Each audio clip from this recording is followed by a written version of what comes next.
Haruta is a Hebrew word that means fellowship. A lot of my friends in Korea prefer to study alone. The more proactive roles our students take, the better problem-solving skills they will acquire. I'm sure many high school students will find the next question very much interesting. The research topics in which I'm interested include metacognition, cognitive psychology.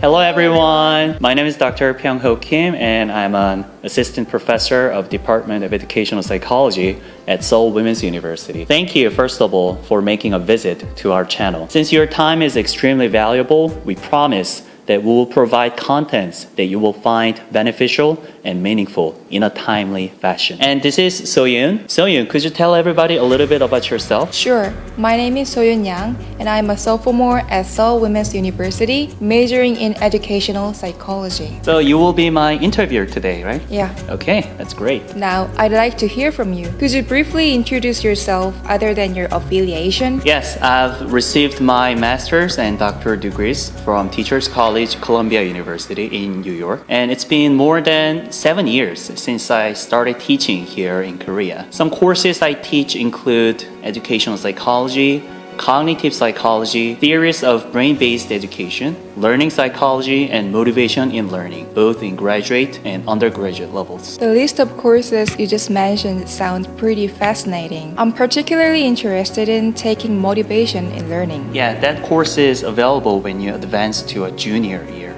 Looking forward to that. Now, since you're a professor, I'm sure you do a lot of research too, right? Yeah, it's a huge part of my job description other than teaching. I see. Then, what are some of your research interests? The research topics in which I'm interested include metacognition, cognitive science, educational evaluation, emotional regulation among learners, learning motivation, and in-class participation in college lecture environments. Could you tell us how you became interested in those topics? That's mainly because the problems I would like to resolve include college students' low academic motivation, lack of studying skills for test preparation, and poor means of handling distress that arises from studying. Since Seoul Women's University is the only institution in Korea that offers a Department of Educational Psychology, I'm sure many high school students will find the next question very much interesting. Alright, I wonder what that's going to be. How can skills and competencies acquired from the Department of Educational Psychology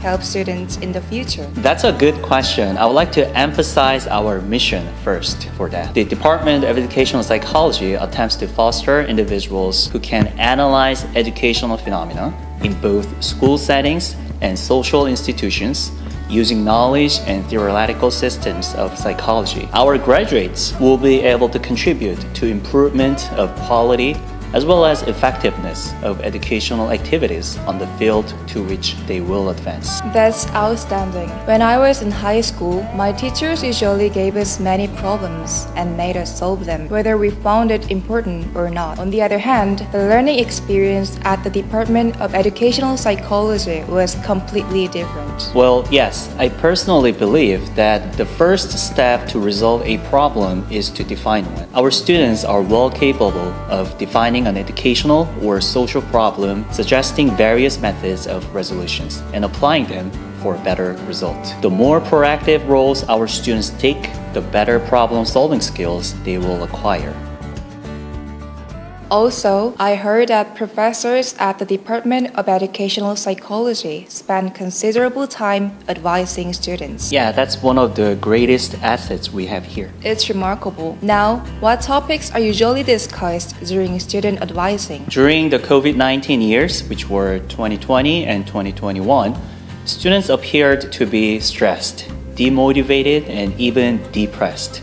It's not a surprise, of course. They must have felt detached from other students, resulting in low academic motivation. On the other hand, many of them seem to enjoy some advantages that online learning settings could provide, such as not having to commute to the campus from home, which could take longer than an hour. I was one of them who actually enjoyed the online learning experience. Oh, I see. Yeah, I'm sure you weren't the only one who felt that way. Good to hear that. What other topics are students usually interested in? Students also pay much attention to job searching in the fields of their interests, pursuing master's degree in the future, and how to get A pluses from their courses. I try to guide them by providing some studying strategies, showing what career path they can pursue, and what activities and projects in which they have opportunities to participate. Okay, I see. Well then, the next question is my personal favorite. What are some studying strategies you'd like to recommend to college students? Well, that's my specialty. I'm glad you asked me that question. These two strategies I'm about to tell you consist of metacognitive procedures. There are two. What's the first one? Well, first one is called blank paper review. So after a class is over, students grab a blank piece of paper and they try to write down anything that comes to their mind from the class. It could be keywords, graphs, table of contents, even a joke that a professor made during the class. The catch here is that they are not allowed to use any other material like slideshows, textbooks, and notes they wrote down. The very fundamental idea is that students put themselves into a situation that is similar to that of actual test settings, where no materials are provided unless it's an open book exam. The greatest advantage of this approach is that students can distinguish what they actually know from what they don't know. You told us about this blank paper method previously, and I actually applied it to myself, and the test result was great. Oh, that's good to hear. See, it works really well for everyone. It was very effective, but at the same time, it was really stressful. Yeah. Because I had no idea what to write in the beginning.